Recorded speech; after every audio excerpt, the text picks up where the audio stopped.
Well, hello there, motherfuckers, and welcome to your Backlash 2016 review. So, this actually wasn't a bad pay-per-view. I mean, if we're judging things in terms of match quality, this was a decent pay-per-view. The build-up to it was fucking horrendous. But, yeah. So, we had Becky Lynch winning the six-pack challenge. This match was fucking great. It was a really good match, in fact. And also they waited a while before they eliminated anybody, which was good because it showed that, nobody gets eliminated super quick. And man, the girls looked fucking hot in this. I mean, damn, like they had their makeup on. Alexa Bliss was looking good. I like that look that they gave her. Like she kind of looked like that video game character that was like a one-off video game. Lollipop Pop. I said Pop. What the fuck? Am I from Boston or some shit? Lollipop Chainsaw. The two pigtails, or like maybe like Harley Quinn. There you go. That's kind of like what it reminded me of, and she looked menacing that way. Also, fucking Naomi looked fucking sexy as shit. Not like shit. She didn't look like a turd, but she looked sexy. So I don't really understand that expression. But all the girls looked pretty good. The only one who didn't seem to get the fucking memo about that, like, they were going to be doing their makeup and their costumes a bit better was Natalia. Natalia still had that stupid little bun on the top of her. Now, don't get me wrong, I like Natalia. She's hot. But, I don't know. She's wearing the same thing. Is she doing her fucking laundry? I don't fucking know. I guess not. All the girls looked good. They were all, made up. Carmella looked fucking sexy. Like her face looked like $1,000,000 fucking bucks.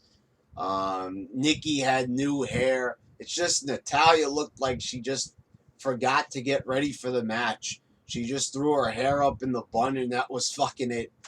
I guess she missed the memo. She missed the text. She missed the phone call about getting made up before the match. But Becky won, and Becky does deserve it. The girl worked fucking hard to get to where she was. And I thought Carmella showed a lot of energy in the fucking match. As a heel, they really worked on Nikki and Carmella in a feud, and that's probably still going to continue.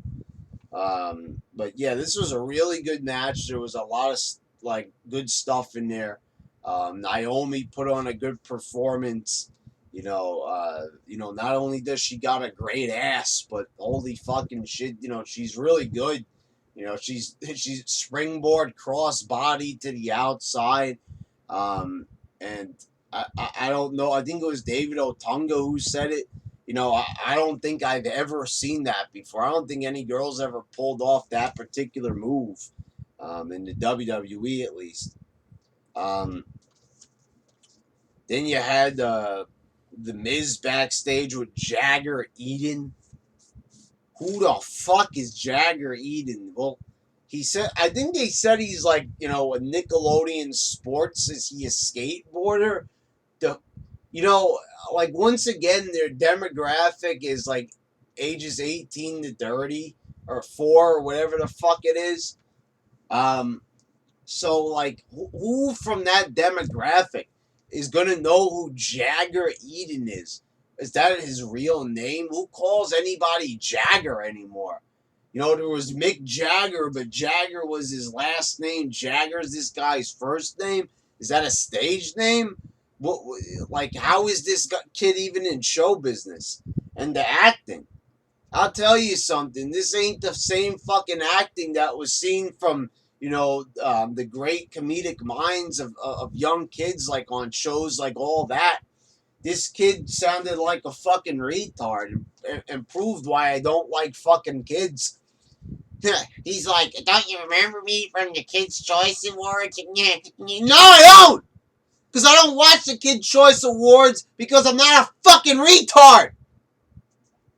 But Brad, people of all ages watch something. I don't give a fucking shit. They couldn't get anybody better than Jagger Eaton. Get somebody else. Get fucking, I don't know, Selena Gomez. At least she's fucking hot.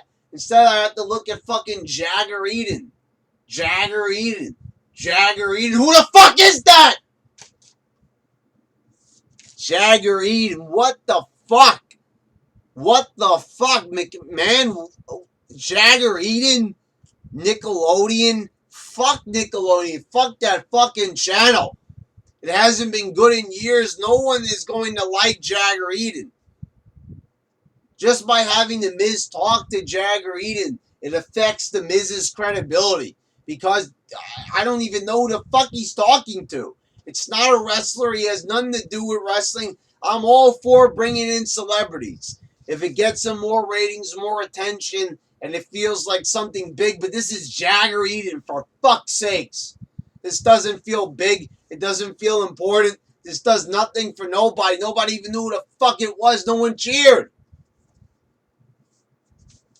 Jagger Eaton, the fuck? Bray Wyatt attacked Orton backstage. Guess we're not having a match. Wherever they go backstage, referees are lurking. Yeah, referees are fucking creepy. Referees are like this. They're like, oh, hey, is there a backstage brawl going on over there?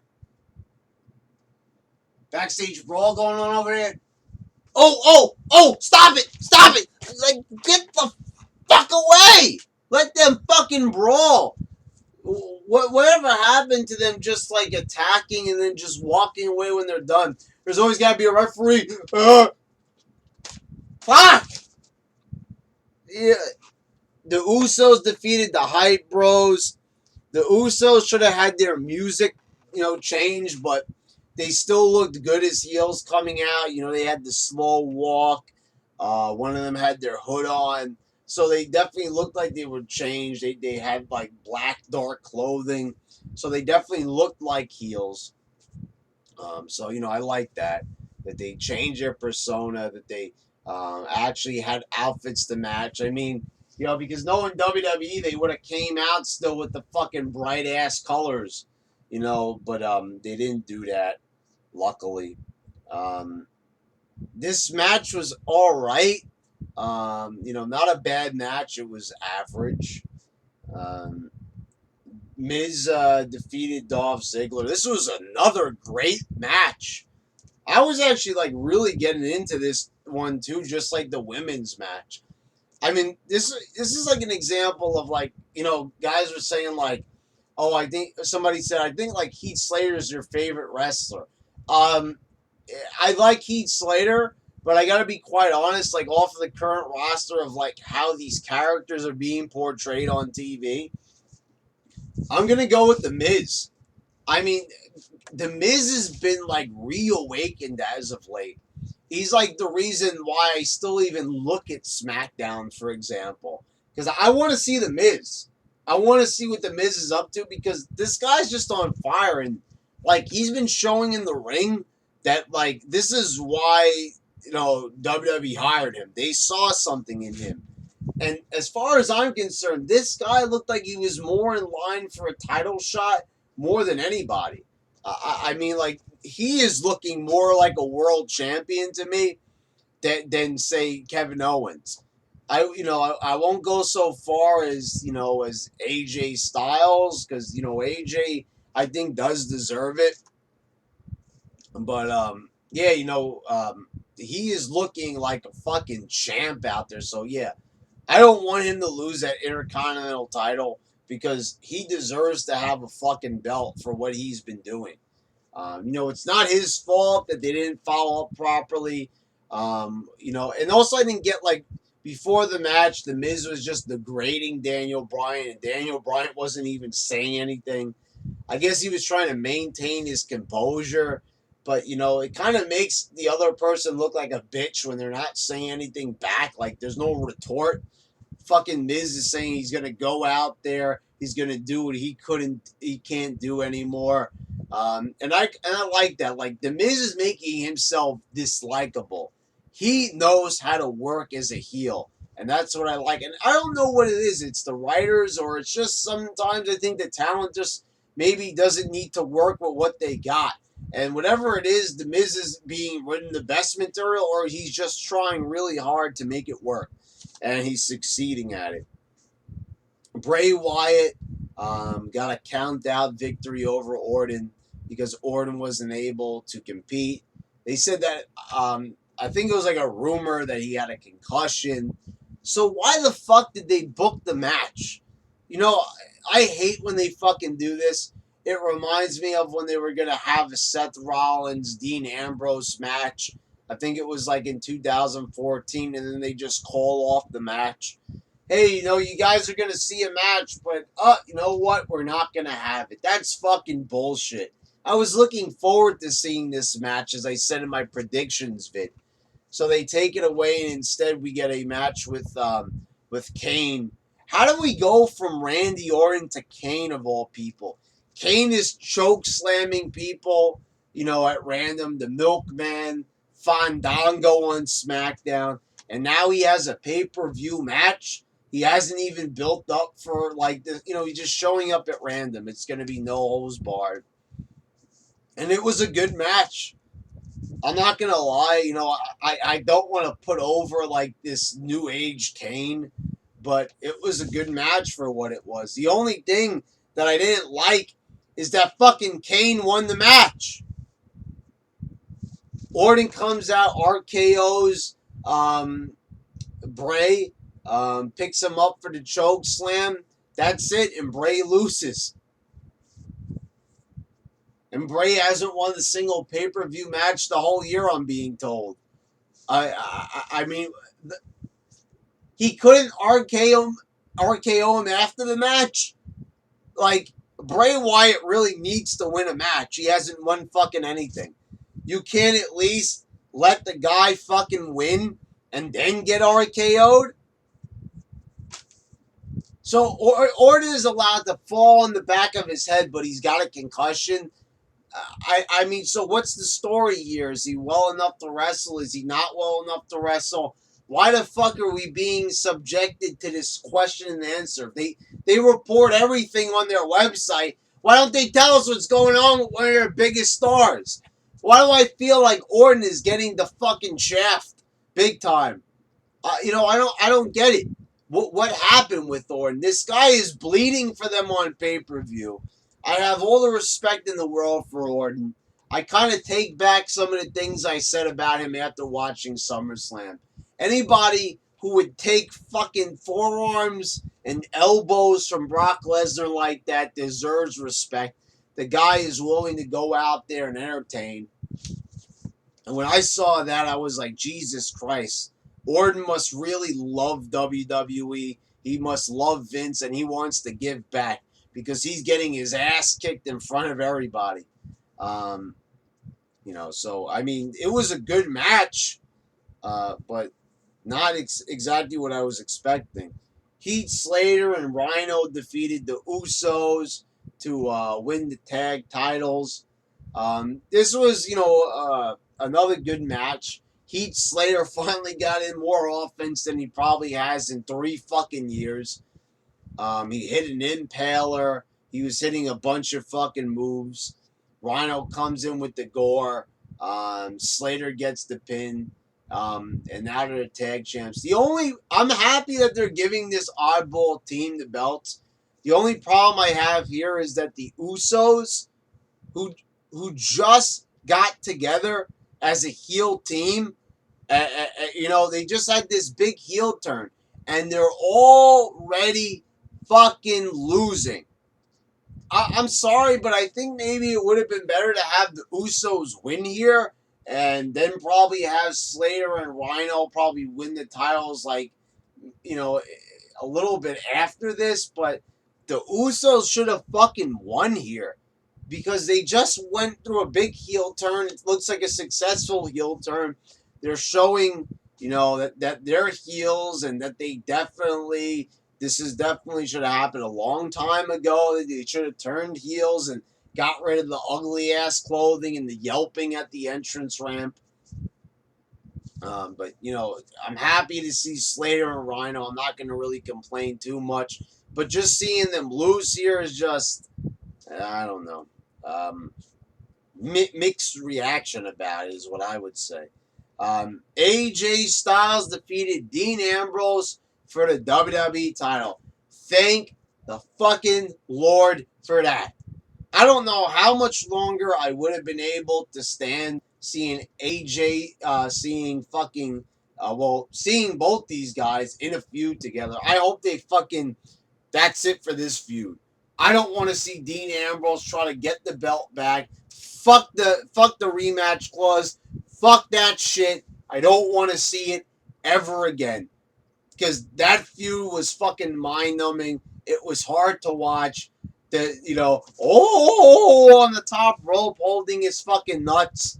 We don't have to see Ambrose carry the belt around, boring the shit out of us. What a bad title reign for Ambrose. Not once did this guy feel like a champion. Not once did if I didn't see the belt on his shoulder, I would forget the guy was champion. What a forgettable champion. He is definitely going to go down in the history books as one of the worst. I mean, not that he had bad matches for the title, but it's just this guy doesn't fucking stand out at all. I'm sorry, but Dean Ambrose, the jeans, the black wife beater. They should have at least did something for Ambrose's title run to try to set it apart. But holy fucking shit! I mean, my God, what a boring title run that was. AJ is the champion. And I guess that's probably why I don't feel as excited to have AJ as the champ. I was I don't know, I was enjoying this match. But it's I didn't really feel excited when AJ won. And I was to myself, oh boy, you know what this means? That really fucking means that this product is just so bad. It's that fucking terrible that I can't even get excited when a good deserving wrestler wins the fucking title. Because they've just conditioned me to just not get excited for anything. So when something really good does happen, I'm not feeling excited. And I guess it was also because of the build-up to this match. AJ was on fire after with Cena. He was on top of the world. And then they put him in a feud with Ambrose. And that just, you can't really say it killed his momentum match-wise. But, personality-wise, when I saw AJ just holding a fucking bowling trophy, holding his nuts on the top rope, going, ooh, I really was oh, man. Just, oh, God. The build-up was so bad to this match. Even though it was a good match, it was damn. Anyway, guys, AJ wins the title.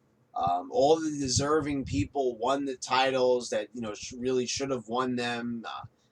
Probably the Usos should have got the tag titles first, just to give them some momentum. I know they won against the Hype Bros, but you can't just have a team.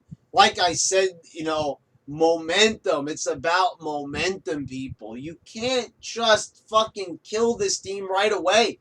They haven't even got any momentum. And you're going to kill it off right away. But there was no bad matches.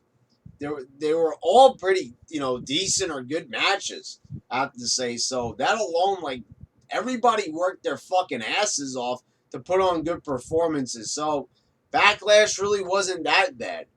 It really wasn't.